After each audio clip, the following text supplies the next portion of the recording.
Na tabiat urinang tabiat ulia. Kiban tabiat ulia. Tabiat ulia menyokan ampun tarik je krong.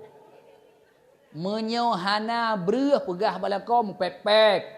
Enti kana berah nyan bedah tamang lakama ya ulia nekalan ulia hal lautan. Itu bi siga iun kameng. Nya ya juga deh.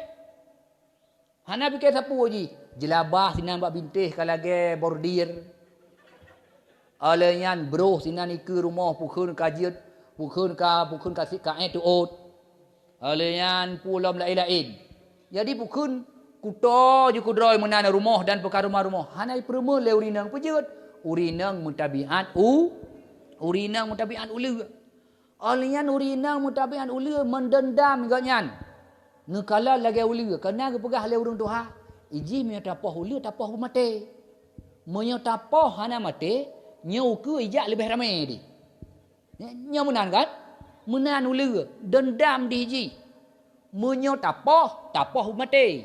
Kira-kira han mate bek poh. Paruh matang pegah. Pegah gagal hai ulu mutuah kata biar kedai baik keilanya lon bulan-bulan. Draw makhluk Allah, lon makhluk Allah. Jadi draw ke kajak lain, long tinobat thot. Ya menan. Nyan menyau kira-kira han mate.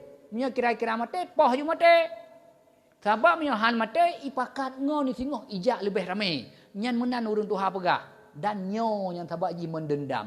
Maka urinang yang sifat yang mutabiat ulu nyo beok salah lakau kajamun ka watep pon mekawin jamun. Kana cuco matang tingat data jamun. Ilakah nak ada pura gele. Tapi ji tingat nyan berarti tabiat ulu ya. Nyan tabiat ulu. Man ki bancara urang lagi nyan poh ngau belepuk meria. Poh ngau belepuk meria. Semalau le belepuk